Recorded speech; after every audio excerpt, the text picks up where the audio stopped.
Assalamualaikum warahmatullahi wabarakatuh.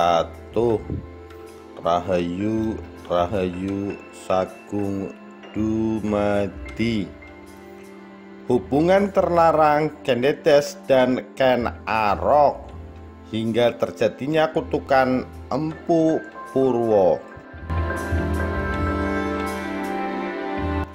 Dikutip dari satotokusasi.blogspot.com Agustus 2008. Bagian 1. Tumapel termasuk daerah kerajaan Kediri. Raja Kediri pada waktu itu adalah Raja Kertajaya.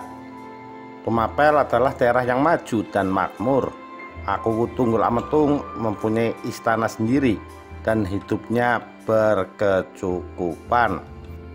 Akan tetapi dia belum mempunyai istri.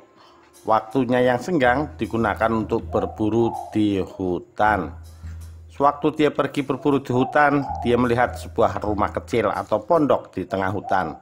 Siapakah penghuni rumah ini? Biasanya dia adalah seorang dukun tenung yang bermaksud jahat, seperti menyebarkan wabah penyakit. Sebaiknya aku akan usir dia. Tunggul Ametung mendekati pondok itu, melihat-lihat kalau ada penghuninya dan berteriak, "Hei, siapa di dalam? Aku Tumapel, ingin bertemu denganmu." Tidak ada jawaban. Seruannya diulang-ulang hingga 3 kali. Juga tidak ada jawaban dari penghuni pondok. Tunggul tidak berputus asa. Dia tinggalkan pondok itu. Kemudian dia bersembunyi di bawah semak. Betul dugaannya. Si penghuni keluar dari pondok dan menoleh ke kanan dan ke kiri, mencari tamu yang tidak diundang dan berteriak-teriak.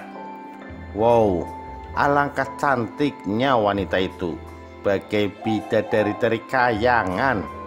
Alangkah indahnya hidupku apabila dia bisa kudapatkan dan selalu ada di sampingku. Tunggul segera keluar dari persembunyiannya dan sedikit berlari ke arah pondok. Akan tetapi si cantik lebih cepat lagi masuk ke dalam rumahnya dan menutup pintu. "Wahai penghuni rumah yang cantik, bolehkah aku masuk ke rumahmu? Hanya sebentar saja, agar aku tahu siapa engkau gerangan." Tidak ada jawaban dari dalam. Tunggul akan memaksa masuk. Akan tetapi dia melihat gadis putih yang dibentuk dari kapur melintang di depan pintu halaman. Itu berarti siapapun tidak boleh masuk ke pondok. "Namaku aku Tunggul Ametung. Aku Tumapel. Siapakah engkau gerangan? Beritahukan aku. Aku tidak akan memaksa untuk masuk ke rumahmu." Akhirnya si penghuni rumah mau menjawab pertanyaan aku. "Pulanglah engkau setelah kuberitahukan namaku. Namaku Ken Dedes. Jangan kembali lagi. Aku akan beritahukan ayahku akan kedatanganmu. Bila engkau berani kembali, maka ayahku akan marah besar kepadamu." "Baiklah Ken Dedes, aku akan pulang. Aku masih mengharap akan bertemu kembali denganmu di lain waktu." Aku Tunggul Ametung pulang dengan pikiran yang selalu tertuju kepada wanita di tengah hutan itu. Bahkan setelah dia pulang ke istananya, dia tidak bisa tidur karena bayang-bayang wajahnya selalu hadir di mimpinya. Aku betul-betul jatuh cinta kepadanya. Tidak ada jalan lain untuk mendapatkannya selain dengan kekerasan. Akan kupikirkan bagaimana caranya. Siapakah Ken Dedes sebenarnya? Dia adalah anak seorang pendeta yang bernama Empu Purwa. Empu Purwa membuka pondok di tengah hutan karena dia akan menyepi di hutan dan gua-gua. Dia hanya mempunyai seorang putri. Istrinya sudah meninggal dunia. Putrinya dibawa serta ke dalam hutan karena tidak ada yang menemaninya di kota. Sejak pagi hingga menjelang senja, Empu Purwa bersemedi di gua.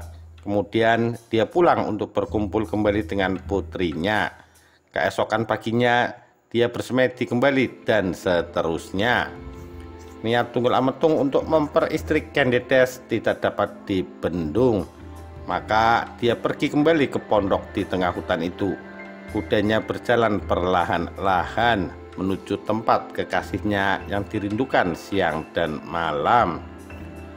Semua perlengkapan sudah disiapkan untuk menangkap Kendedes. Kendedes, aku datang kembali untukmu sayang. Bukakanlah pintu. Pulanglah aku tidak sudi bertemu denganmu. Kendedes membuat surat kepada ayahnya. Ayah, dia datang kembali. Kali ini dia kelihatan serius. Mungkin dia akan menangkapku dan menculikku. Dia Tunggul Ametung, penguasa Tumapel. Dugaan Kendedes menjadi kenyataan. Tiba-tiba dia dipegang dari belakang, diikat tangan dan kakinya. Mulutnya ditutup dengan kain dan kemudian digotong keluar pondok. Dia dinaikkan ke punggung kudanya dan dibawa lari ke arah Tumapel. Kendedes tidak dapat menjerit meminta tolong karena mulutnya ditutup kain. Ayah Kendedes pulang dari hutan di waktu senja. Kendedes, ayah pulang, tolong bukakan pintu. Biasanya putrinya cepat membukakan pintu, tetapi kali ini tidak. Akhirnya Empu Purwo masuk pondok yang sudah tidak terkunci. Ternyata putrinya sudah tidak ada, hanya ada sepucuk surat. Surat itu dibaca dengan seksama. Empu Purwo marah besar. Hai Tunggul Ametung, aku kutuk engkau. Hidupmu tidak akan selamat. Engkau akan dibunuh. Wahai para dewa, dengarkan kutukanku. Semoga engkau sejalan dengan aku. Akhirnya Kendedes dengan terpaksa menikah dengan Tunggul Ametung, walaupun dia tidak pernah mencintai laki-laki yang menculiknya. Tunggul mencoba merayu dan membujuk Kendedes agar hatinya melunak dan mau dikasihi. Akan tetapi dari hari ke hari dia hanya dapat menangis saja dan menolak rayuan Tunggul Ametung. Walaupun begitu, perkawinan kedua insan Tuhan itu tetap berlangsung dan membuahkan hasil. Kendedes mulai hamil muda. Istana Tumapel mempunyai halaman yang luas. Orang menyebutnya Taman Baboji. Taman itu indah sekali. Tetapi sayang, orang umum dilarang masuk. Taman hanya diperuntukkan bagi keluarga aku saja. Datanglah sepasang pengembara masuk ke dalam Taman Baboji. Keduanya tampak kelelahan. Yang tua tertidur di bawah pohon rindang. Yang muda berkeliaran memeriksa keadaan taman. Mereka adalah pendeta Loh Gawe bersama muridnya Ken Arok. Sementara gurunya tidur, Ken Arok mempunyai kesempatan untuk memeriksa tempat yang indah itu. Biasanya gurunya terlalu banyak mengatur, tidak boleh itu dan tidak boleh ini. Ken Arok berjalan di taman, masuk lebih jauh dan hampir mendekati istana. Tiba-tiba terdengar derap sepatu kuda. Terlihat 4 ekor kuda menarik kereta kencana, diikuti beberapa prajurit di belakangnya. Celaka bagi Ken Arok, bila ketahuan dia akan dihukum. Oleh sebab itu dia bersembunyi di balik pohon besar. Siapakah yang berada di dalam kereta kencana, pikir Ken Arok. Kereta berhenti untuk menurunkan penumpangnya. Tanpa seorang putri turun dari kereta. Dia menuruni tangga kereta. Tiba-tiba angin bertiup agak kencang sehingga pakaian bawah sang putri tersingkap. Dapat terlihat bagian vitalnya, tetapi Ken Arok tidak bisa melihatnya karena sinar terang keluar dari bagian vital itu yang membuat mata Ken Arok silau. Sungguh aneh pengalamanku ini. Mengapa ada sinar yang menyilaukan keluar dari situ? Guru harus tahu akan hal ini. Ken Arok selamat tidak ketahuan oleh para prajurit pengawal. Kemudian dia kembali ke gurunya yang sedang tidur. "Oh guru, engkau sudah bangun." "Guru, aku mempunyai pengalaman aneh. Guru harus mendengarkan pengalamanku ini. Untung engkau tidak ditangkap oleh para prajurit itu. Aku tahu engkau pergi mendekati istana dan engkau telah bertemu dengan seorang putri. Betulkah begitu?" "Ya, betul guru." "Apa guru mengikuti aku tadi?" "Tidak, aku melihat dengan mata batinku. Kewajibanku adalah menjagamu dari bahaya. Oleh sebab itu engkau telah kusamarkan dari pandangan mereka." "Terima kasih guru. Aku kagum padamu guru. Engkau benar-benar sakti. Apakah aku cukup berharga untuk engkau jaga dari bahaya guru?" "Ingatlah, engkau adalah titisan Dewa Wisnu, dan aku mendapat mandat dari dewa untuk menjagamu. Jadi engkau sangat berharga." Nah, ceritanya begini guru. Sewaktu putri itu turun dari kereta, bertiup angin yang menerbangkan pakaian sang putri. Bagian vital dari sang putri seharusnya dapat kulihat, tetapi tidak, karena keluar sinar terang yang menyilaukan mataku dari bagian vitalnya itu. Dia adalah Ken Dedes, istri dari aku Tunggul Ametung. Ken Dedes mendapat anugerah dari para dewa untuk dapat melahirkan para raja-raja di tanah Jawa ini. Itulah sebabnya bagian vitalnya mengeluarkan sinar yang menyilaukan. Jodoh Ken Dedes sebenarnya adalah engkau, Ken Arok. Jadi aku sarankan kepadamu untuk dapat merebut Ken Dedes dari tangan Tunggul Ametung. Itu suatu dosa guru?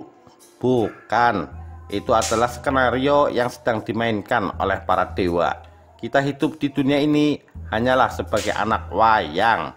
Dalangnya adalah para dewa di atas nirwana. Cara merebutnya bagaimana guru? Bunuh Tunggul Ametung. Wow, guru pasti salah ucap. Bukankah selama ini guru mengatakan perbuatan itu adalah dosa?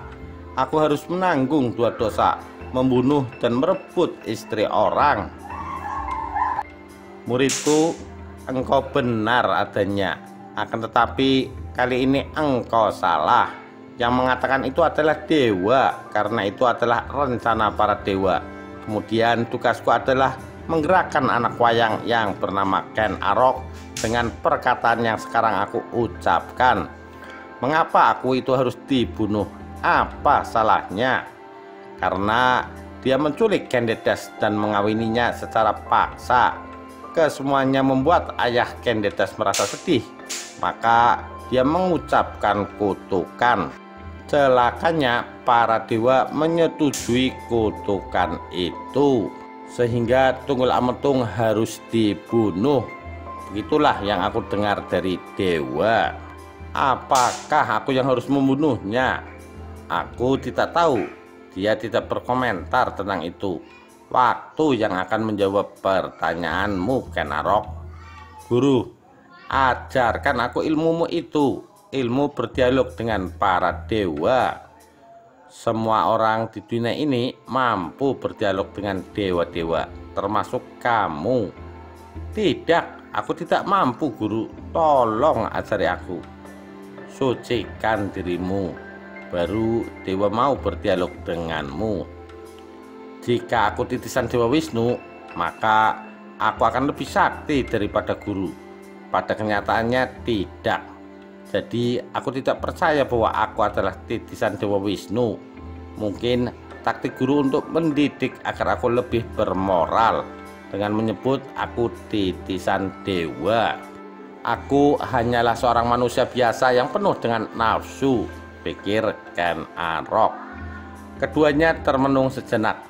Jalan hidup yang akan dilalui oleh Ken Arok di dunia telah dibuka atau didengar oleh Ken Arok dari gurunya. Itu adalah seperti cerita yang skenarionya sudah dibuat oleh para dewa. Akhirnya Logawe berkata, "Muridku, sudah lama engkau mengikutiku dan sekarang adalah waktunya untuk kita berpisah. Engkau sudah sampai pada puncak karirmu. Engkau akan menjadi raja dan kemudian memakmurkan rakyatmu. Dimulai dari tempat inilah karir puncakmu akan dicapai." "Guru mau kemana?" "Aku akan pulang ke negeriku, India. Di sana keluargaku sedang menunggu aku. Aku kasihan kepada mereka." "Mengapa guru berkelana di kerajaan Kediri?"